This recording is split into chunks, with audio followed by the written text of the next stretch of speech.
YouTube channel, and this is episode 2 of our On the Road podcast and the Hall of Fame edition, because we have none other than one of our newly minted, newly inducted PWBA Hall of Fame members, the one and only Liz Johnson. Hi, Emil. Liz, first of all, thank you for joining us. Thanks for having me. We've had a lot of cool conversations over the course of my time on this tour, certainly, and I thank you for always allowing me to ask you questions, which is not lost on me. So with that said, the PWBA Hall of Fame, first and foremost, last year you turned 50, and we had this big party at Cedarville Lanes, the first stop, and then we all go, man, Liz is 50? Like, is that where we are? And then, of course, the thought process turns to, she's now, of course, Hall of Fame eligible officially. Right. I knew it was going to happen. The moment did take place. So now that you've had a few hours to kind of allow it to sit, what did it truly mean to be inducted amongst your peers, friends, family, loved ones, watching you take your spot into the PWBA Hall of Fame? It was pretty special because, I got to have my parents, my family to come to see the event and witness all that. And it's my family that don't get to come see too many tournaments in my career anymore. So for them to share in that, and just to be honored with among some of the greatest female bowlers, of all time, it was pretty special. Was there like a moment in your career, and obviously you're in the USBC Hall of Fame several years prior, but with the return of the PWBA, not just as a tour, but then the Hall of Fame comes back, was there a moment where you're like, okay, this has always been a goal, it's just about, getting to the age requirements and getting to the time where it's officially my turn? Was that a goal of yours at some point? I mean, I think in the back of my mind, it was always, you always think about it, you don't think it's ever going to happen. Right. But you just year after year, you try to win. You try to make shows and win tournaments. So that's always been, that was just the goal, and just keep winning titles. And then as the years went on, it's just, it hit me. You said, oh, you're 50, you're eligible now. And then I remember getting the call the day I got the call from Fran Deacon, and that was pretty exciting, and brought chills and tears in my eyes. So. It's like, wow, this is it. For people who won't ever receive that call, not for the lack of trying, right? But when you do get that call, was it an expected call? Was it just kind of out the blue? Which I kind of hope it was out the blue to some degree. I had a feeling it was coming. I just didn't know when. Okay. So it was, I guess, the moment that I got that call, I'm like, I know this number. It's one of those things, and it's like, wow. And then it was like a minute conversation, and it just brought tears in my eyes, and it was just pretty surreal. There were a couple things during your speech last night, and specifically during your Hall of Fame video. One was your parents. Your mom was present. Yeah. And you mentioned just when you come home, even now, right, the rides to the airport, the cards that she sent over the years with $20 bills. She actually stopped by the booth, I think yesterday during practice, and thanked me for doing a good job. Yeah. She seems like a special person. Obviously, I know she is, both parents. Yeah. What is, when you think about all of this journey, what are your parents mean in this? They're those parents that, they took me to the lanes every day, every week. I remember growing up having a tournament, and we got up at 3 a.m. because my ride couldn't take me to the tournament, and we drove 3 hours in a snowstorm to go bowl a tournament. It was a junior tournament, senior year. A lot of snow in the Buffalo area. Senior year of high school, yes. And but even now, when I'm not home as much anymore, I'm back and forth. But when I fly in and out of Buffalo, if I have to go to the airport at 5 a.m., they will do that. They'll still do that, and they're just the most precious people in the world, and two of the best people I know. The ability to just be in the Hall of Fame, but I'm curious, growing up, right? When did Elizabeth become Liz?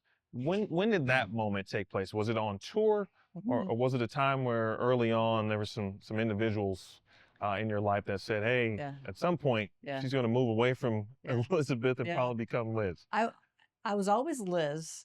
Elizabeth was the school name, obviously, but I think it was the back when I my senior high school, we had the Coca-Cola tournament, Okay. and that from winning that, and I went on to Team USA, and it was still Elizabeth. So after, and then it just became Liz all time when starting the Team USA from then on, and then tour. So I wanted to bowl my whole life. Just never thought it would happen when it did. So Now, a lot of people don't know this, but you did play softball. I did. I'd played. I was a pitcher for 10 years, from age 8 to 18. I played third base and a little bit of first base, but pitcher was my last 3 years of high school.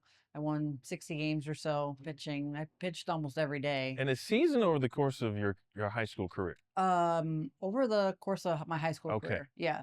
It was just in the springtime. It Okay. was March through June, Right. and got hurt a few times, and finally, it was like pick one or the other, and it was like for me, it was no question. But softball was, I think, it was softball helped bowling, and bowling helped softball from a mental standpoint, and my way I pitched kind of helped my bowling because I wasn't like a windmill pitcher. I was just kind of throw it as hard as I could, I guess. And but I could kind of like almost like a screwball type thing, and I can hit the inside part of the plate pretty good. So So there's clearly some correlation because we talk about Shannon O'Keefe being an All-American softball player. Marion DeRupo also into the Hall of Fame, mhm, also played softball. mhm, So it's a good thing yeah, if some young women are watching this and they play softball currently, mhm. they may end up in the PWBA Hall of Fame, Never know, right?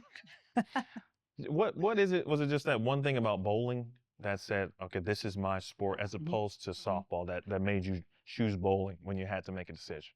I had bowling was my love probably since I was 5 years old. I started bowling when I was I think when I was four. I'm the youngest of three, my brother and my sister, and I bowled a lot with my brother. He's 5 years older than me, and against him and his all his friends and a lot of the people in high school, we just all bowled in tournaments and little sweepers and stuff, and that's how I got more involved and got better and better at it because bowling against the guys and people a little bit older than me, it was a love I had from the minute I started.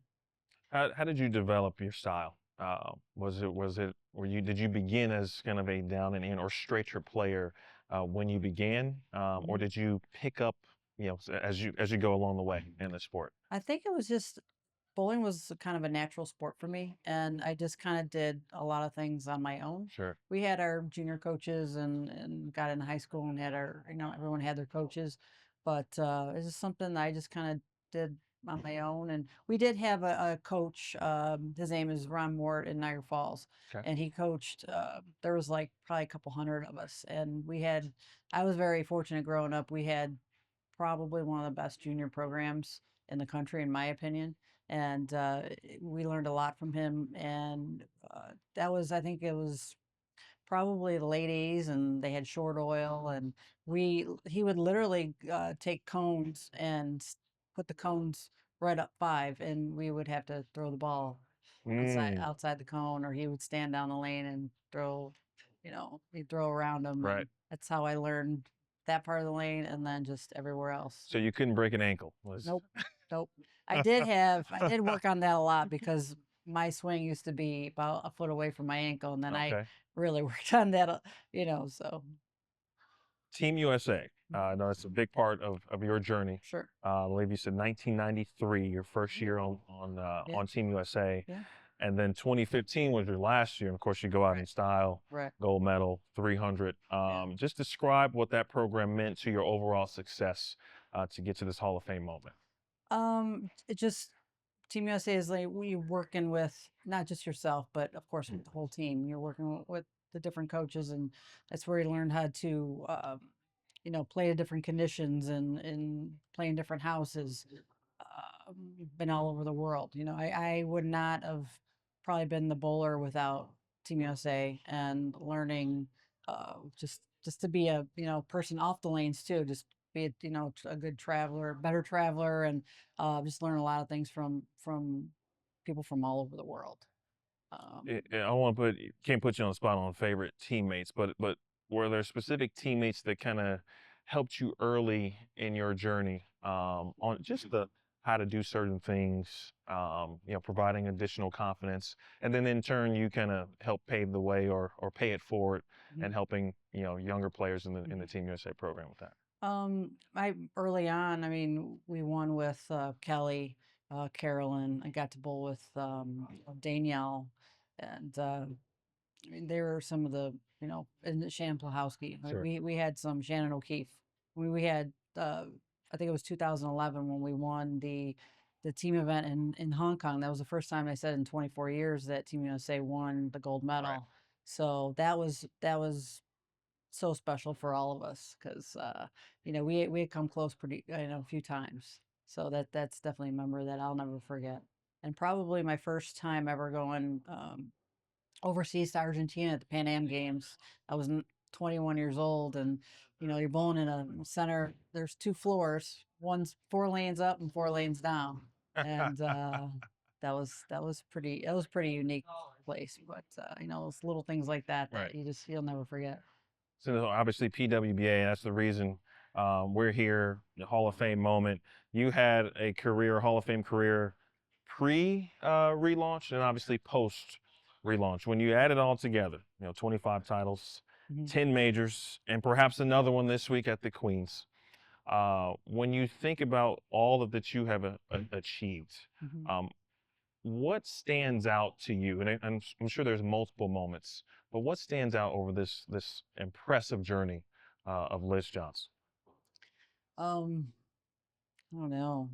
I've been so lucky with winning, having 10 majors. My last few years bowling the women's US Open, I'm like, how did I win this, let alone barely make a cut and make a TV show? And I've, been able to do this 6 times and winning the Queens twice. And, just having a lot of patience over the years and just learned a lot of little things like that. Because something a long format like a US Open, you're not going to win. You're not going to win the first game, Right. and you're not going to lose on the first game. I think one of the things I go back to is the 2008 Queens. My very first game was 159 out of the gate, Mm. and I ended up making the show that week. So I try not to think about like try not to panic and just kind of learn patience from that, and just utilize that through some of my other experiences. Last question. You mentioned in your Hall of Fame video, just you were a bit more appreciative perhaps of what you've had since the Sure. relaunch because of obviously the previous tour ceasing operations for so long. And even talking about the younger generation, the players, just making sure they kind of realize what they have and to a degree don't let it go to waste. Right. If you could give any advice to the young generation and the players who want to be like you and eventually get to the Hall of Fame, what advice would you give them to be successful? Just keep working. Definitely, like you said, just don't take anything for granted. I've been in tournaments where you know maybe get tired. You know, I I I think of it as you got time later to get tired and not um, maybe you want to throw out your shot or um, but just just just appreciate that and don't take anything for granted. So, It's important. yeah, yeah. I mean, again, I lost I say I lost my job, but there's still a couple of tournaments a year, Right. and there were times where there's always next week. You don't know if you're gonna have that next week. You could get hurt, something could happen. Um, you may not be able to bowl again. And so I just don't take anything for granted anymore. I used to be one of those bowlers that, I would be very stoic on the lanes, and I probably still am, but I get a lot more emotional too if I'm making a cut, making a show, or anything like that, because um, I think I did take a lot of things for granted when I was in my 20s because I made cuts every week. Right. I made a lot of shows early on in my career, and the last couple of years hasn't been like that as much. And I know I'm getting up there, but I know I have a lot of the gas in the tank, and so any little thing, whether it's a cut or anything like that, I just I appreciate everything and just be thankful that I have great people around me. I have my parents, I have my family, I have my friends, my loved ones. That if I'm having a bad day, they're there to pick me up. If I'm having great days, they're supporting me no matter what. So I'm very, very fortunate for that. Congratulations again. Thank you so It's much. always a pleasure. Thank you so much, Emil. Ladies and gentlemen, that is Liz Johnson, the newest, or two of the newest PWBA members of the Hall of Fame. Liz Johnson, Marianne DeRupo. Make sure you check out the archive of the PWBA Hall of Fame on Bowl TV and watch all week long from the USBC Queens and the entire season on Bowl TV. For Liz Johnson, Curtis Von Kruger, Caleb Smiley, my name is Emil Williams Jr. The PWBA Hall of Fame edition of On the Road, right here on Bowl TV.